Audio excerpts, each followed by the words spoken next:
Hello friends. आपकी life की quality कैसी है ये सबसे ज़्यादा डिपेंड एक चीज़ पर करता है और वो है आपकी फीलिंग्स।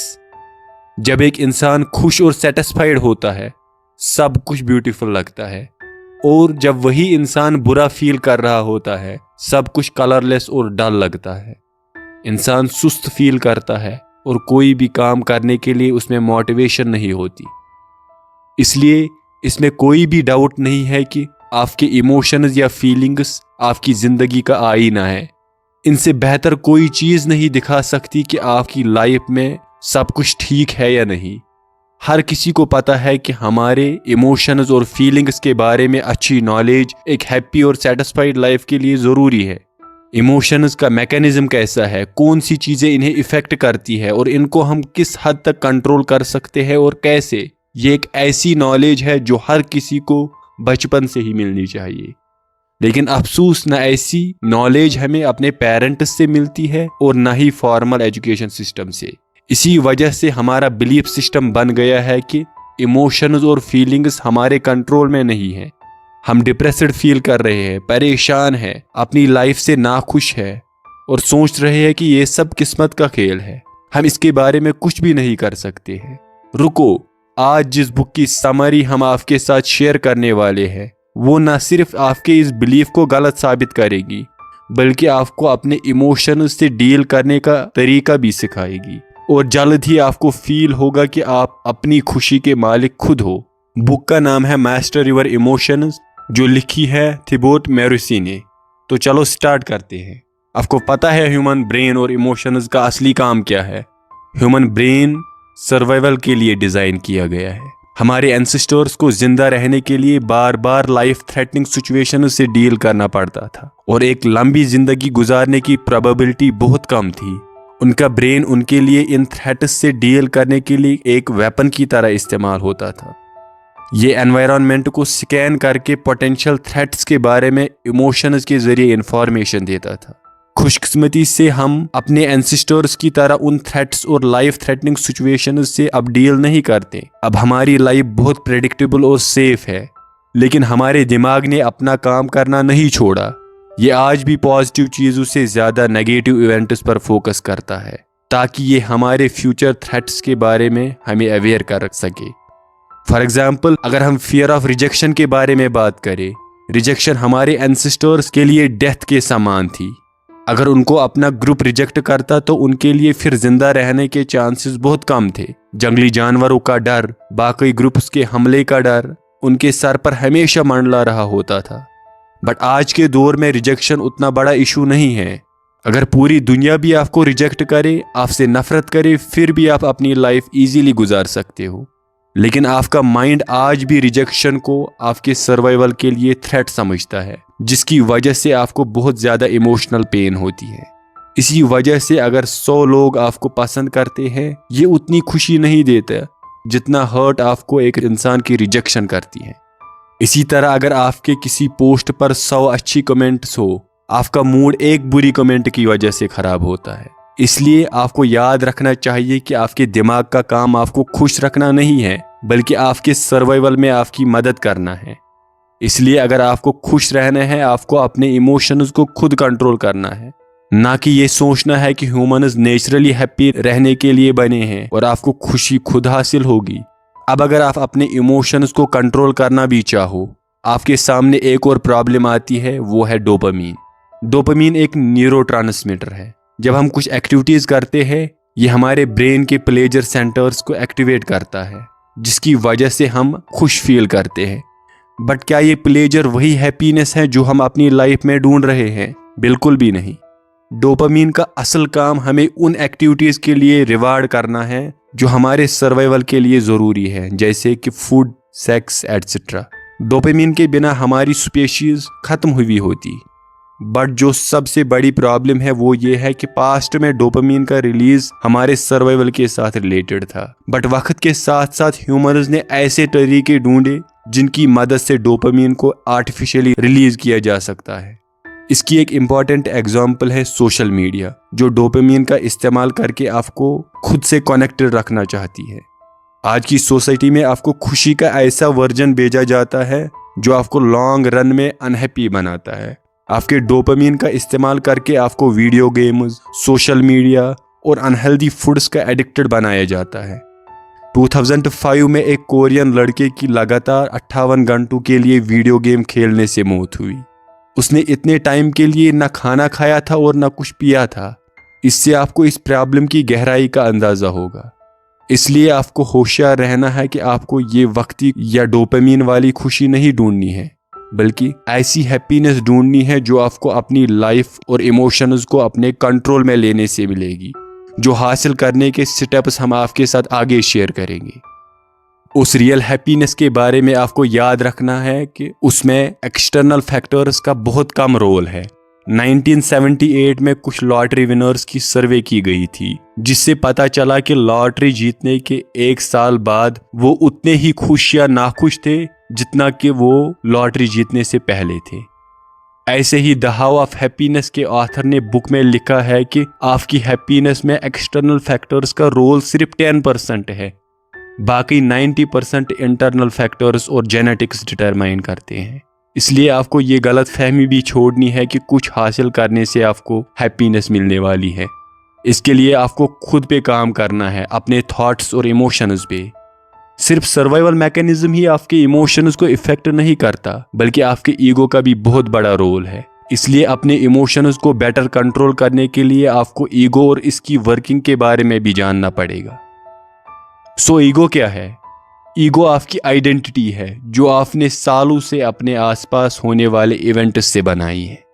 आपके आसपास होने वाले इवेंट्स की कोई मीनिंग नहीं होती, बट आपके थॉट्स इन्हें एक मीनिंग देकर अपनी आइडेंटिटी का हिस्सा बनाते हैं। इस तरह आपका ईगो बनता है। आपका नाम, आपका रिलीजन, आपके बिलीफ्स और आपका प्रोफेशन, सब कुछ आपके ईगो का हिस्सा बनता है। ईगो में जो सबसे बड़ी प्रॉब्लम है वो है अटैचमेंट। जब भी आपका किसी चीज के साथ अटैचमेंट होता है, वो आपके इमोशंस को इफेक्ट करता है। फिर जब वो चीज आपके एक्सपेक्टेशंस पे खरी नहीं उतरती, आप हर्ट हो जाते हो। इसी ईगो आइडेंटिफिकेशन की वजह से आप किसी ब्रांड के लॉयल कस्टमर भी बनते हो। और एडवर्टीजमेंट का मकसद भी यही होता है कि किसी तरह आपके इमोशंस का इस्तेमाल करके कंपनी के प्रोडक्ट्स को आपके ईगो का हिस्सा बनाया जाए। ब्रेन की तरह आपके ईगो का मकसद भी आपकी हैप्पीनेस नहीं है। ये आपकी बॉडी, आपके आसपास की चीज़ों, आपके friends, family, job, religion, political ideas, हर चीज़ के साथ आइडेंटिफाई होके एक सेल्फ क्रिएट करना चाहता है। ईगो के बारे में जो एक और बात याद रखनी है वो ये है कि ये कंपैरिजन पसंद करता है। ये आपको दूसरों के साथ खुद को कंपेयर करवाता है, जो कि नेगेटिव इमोशंस का एक इम्पॉर्टेंट रीज़न है। ईगो अपना वर्थ दूसरे लोगों से डिराइव करता है, यानी जितना दूसरे लोगों में आप मशहूर होगे, उनसे बेहतर होगे, इतना इसे अच्छा फील होगा। और ये कभी सेटिस्फाई नहीं होता है, हर रोज इसे ज्यादा से ज्यादा चाहिए। ज्यादा शोहरत, ज्यादा अटेंशन, ज्यादा रेस्पेक्ट, ज्यादा पैसे, और ये डिजायर कभी भी खत्म नहीं होती। आप अपनी प्रेजेंट ईगो वाली लाइफ से इसलिए खुश नहीं हो क्योंकि आपकी सारी हैप्पीनेस, आपकी आइडेंटिटी, आपके इमोशंस, सब कुछ दूसरों पे डिपेंडेंट है। सो हैप्पीनेस के लिए आपको अपनी आइडेंटिटी एक ईगो आइडेंटिफाइड इंसान से एक सेल्फ कॉन्शियस इंसान में चेंज करनी है, जिसके स्टेप्स हम आगे आपके साथ शेयर करेंगे। अब आपका सवाल होगा कि हमने इतना सब कुछ सुना कि कौन सी चीज़ें हमारे इमोशंस को इम्पैक्ट करती हैं, नेगेटिव इमोशंस कैसे फॉर्म होते हैं, अब उनके साथ डील कैसे किया जाए, कैसे उनको कंट्रोल किया जाए सो दैट हम एक हैप्पी लाइफ गुजार सकें। चलो अब ये भी डिस्कस करते हैं। किसी चीज़ के साथ इजीली डील करने के लिए हमें सबसे पहले उसका नेचर अच्छी तरह जानना चाहिए। इसलिए हम पहले आपके साथ इमोशंस के नेचर के बारे में बात करेंगे। अपने इमोशंस के बारे में जो सबसे पहली बात आपको याद रखनी है वो ये है कि इमोशंस परमानेंट नहीं रहते, वो आते हैं और चले जाते हैं। इनको कंट्रोल करने से पहले आपको ये समझना है कि इमोशंस का नेचर ही फ्लीटिंग है, वो ज़्यादा देर तक नहीं रहते। इसलिए आपको इनके साथ आइडेंटिफाई नहीं होना है। सैडनेस, एंगर को एक्सेप्ट करना है और खुश रहो कि ये आए तो है पर जाने के लिए। दूसरी बात, आपके इमोशंस बैड नहीं है, वो आपकी ज़िंदगी मुश्किल बनाने के लिए नहीं है, बल्कि आपकी हेल्प करने के लिए है। आप उनको फिजिकल पेन की तरह ले लो। अगर फिजिकल पेन नहीं होती, हम एक लंबी उम्र बिल्कुल भी नहीं गुजार सकते, क्योंकि पेन ही हमारी प्रॉब्लम्स की हमें इंफॉर्मेशन देती है। वैसे ही इमोशंस आपको इंफॉर्मेशन देती है कि आपके लाइफस्टाइल में कोई प्रॉब्लम है, आपके हैबिट्स में, आपके थॉट्स में, या फिर आपके एनवायरनमेंट या जॉब में कुछ ठीक नहीं है। ये आपको अवेयर करते हैं कि शायद आपको अपनी जॉब को छोड़ना है, या फिर किसी इंसान को, या फिर किसी अटैचमेंट को। बट पता है हमारी प्रॉब्लम क्या है? हम प्रॉब्लम का हल ढूंढने की जगह इमोशंस के साथ लड़ना स्टार्ट करते हैं, या इनके साथ ही आइडेंटिफाई होते हैं। इसी वजह से हम फिर डिप्रेशन और एंजाइटी का शिकार हो जाते हैं। तीसरी बात, इमोशंस स्पेशली नेगेटिव वन्स एक मैग्नेट की तरह काम करते हैं। ये अपने जैसे इमोशंस और थॉट्स को अट्रैक्ट करते हैं। सो अगर आप अभी नेगेटिव इमोशंस फील कर रहे हो, आपके लिए नेगेटिव थॉट्स सोचना ज़्यादा आसान है, जो आपको और भी नेगेटिव इमोशंस का शिकार बनाएंगे। अपने इमोशंस को कंट्रोल करने के लिए आपको ये भी समझना है कि नेगेटिव इमोशंस बनते कैसे हैं। नेगेटिव इमोशंस दो तरीकों से बनते हैं। पहला तरीका ये है कि जब भी कोई ऐसी सिचुएशन आती है जिसमें हमारे सर्वाइवल को खतरा है, अचानक हम फियर या इस जैसे दूसरे इमोशंस फील करते हैं, जो हमारे सर्वाइवल मैकेनिज्म का हिस्सा है।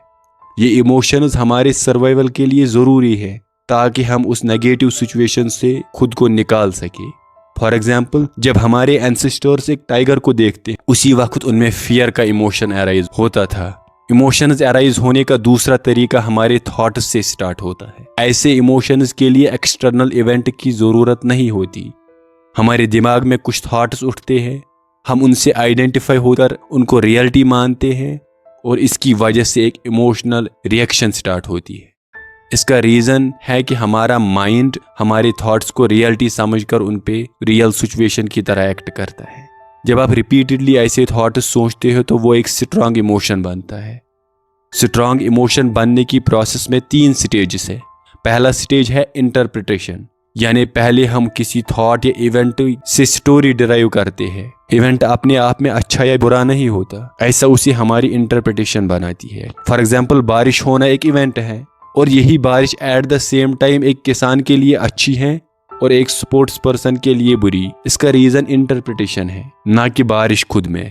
इसलिए इंटरप्रिटेशन की वजह से हम में उस थॉट या इवेंट के रिलेटेड इमोशंस बनते हैं। मोस्ट ऑफ द टाइम आप एक नेगेटिव इमोशन को इसी स्टेज पर रोक सकते हो। आपको याद रखना है कि कई बार आप जो इंटरप्रिटेशन एक इवेंट से लेते हो वो ठीक नहीं होती। फॉर एग्जाम्पल, आप अगर फेल होते हो तो आपको लगता है कि सब कुछ खत्म हुआ और आप डिप्रेशन का शिकार हो जाते हो। लेकिन क्या सच में फेलियर से सब कुछ खत्म होता है? बिल्कुल भी नहीं। फेलियर से आप सक्सेस से ज़्यादा सीख सकते हो, और दुनिया में कोई भी शख्स ऐसा नहीं होगा जो कभी ना कभी फेल ना हुआ हो। सो अगर आप अपनी इंटरप्रिटेशन को अच्छे से एनालाइज करोगे, आप देखोगे कि आपने फॉल्स लॉजिक इस्तेमाल किया है, और जल्द ही नेगेटिव इमोशंस गायब होना स्टार्ट होंगे। दूसरा स्टेज है आइडेंटिफिकेशन। अगर हम एक इमोशन के साथ आइडेंटिफाई ना हो, उसको अपना अटेंशन न दे, वो ज़्यादा देर तक सर्वाइव नहीं कर सकता। जितना ज़्यादा हम एक इमोशन पे फोकस करेंगे, उतना वो ज़्यादा पावरफुल बनता है। अगर आप एक नेगेटिव इमोशन को खुद पे हावी होना नहीं देना चाहते, फिर इस स्टेप पे उनको रोकना है, उनको आइडेंटिटी का हिस्सा नहीं बनने देना है। नेक्स्ट टाइम जब आप खुद को ये कहते हुए सुनो कि आई एम सैड, खुद को वहीं पे रोको और कहो कि मेरे इमोशंस मुझे डिफाइन नहीं करते। इमोशंस परमानेंट चीज़ नहीं है, ये आते हैं और चले जाते हैं। इसलिए आई एम नॉट सैड, सिर्फ मैं इस वक्त सैडनेस फील कर रहा हूँ। अपने इमोशंस को क्लोथ्स की तरह ट्रीट करो, ना कि अपने सेल्फ का एक परमानेंट हिस्सा।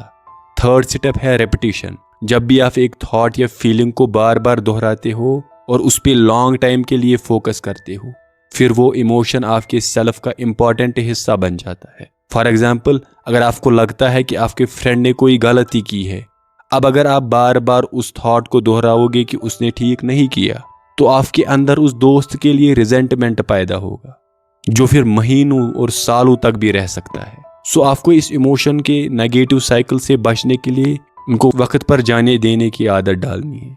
अब अगर कोई इमोशन आपकी आइडेंटिटी का हिस्सा बन गया है, तो ऐसी सूरत में उसे छुटकारा पाने के लिए आपको 5 स्टेप्स फॉलो करने। पहला स्टेप है उस इमोशन को आइडेंटिफाई करना जिस पे आप काम करना चाहते हो, उसे सिलेक्ट करना। दूसरा स्टेप है खुद से पूछना कि क्या सच में मुझे इस इमोशन से छुटकारा पाना है। या इसके होने से कोई प्रॉब्लम नहीं है। आपको एक स्ट्रांग और अनचेंजेबल डिसीजन लेना है। स्टेप 3 है खुद को उस फीलिंग से छुटकारा दिलाना जिसकी वजह से ये स्ट्रांग इमोशन पैदा हुआ। आपको उसे एनालाइज करना है कि क्या उसे जाने देना है या फिर एक नॉर्मल फीलिंग की तरह एक्सेप्ट करना है। दोनों में से किसी भी तरीके से आप उस स्ट्रांग इमोशन से छुटकारा पा सकते हो। सिर्फ आपको ये ख्याल रखना है कि प्रॉब्लम क्या है जिसकी वजह से ये स्ट्रांग फीलिंग इमोशन बन गया है। क्या इसका रीजन आपकी रॉन्ग इंटरप्रिटेशन है या फिर आइडेंटिफिकेशन। 4th स्टेप है उस इमोशन पे इमीडिएटली एक्ट करना। ये नहीं सोचना कि किसी और दिन करूंगा। 5 सेकंड रूल के मुताबिक आपको किसी आइडिया और उस पे काम करने के बीच 5 सेकंड्स का टाइम होता है। अगर आपने इन 5 सेकंड्स में एक्शन नहीं ली, आपका माइंड आपका अटेंशन डाइवर्ट करेगा। और 5th स्टेप है रेपिटेशन, यानी जब भी आपको लगेगा कि वो इमोशन फिर से आने लगा है, यही प्रोसेस आपको फिर से रिपीट करनी है।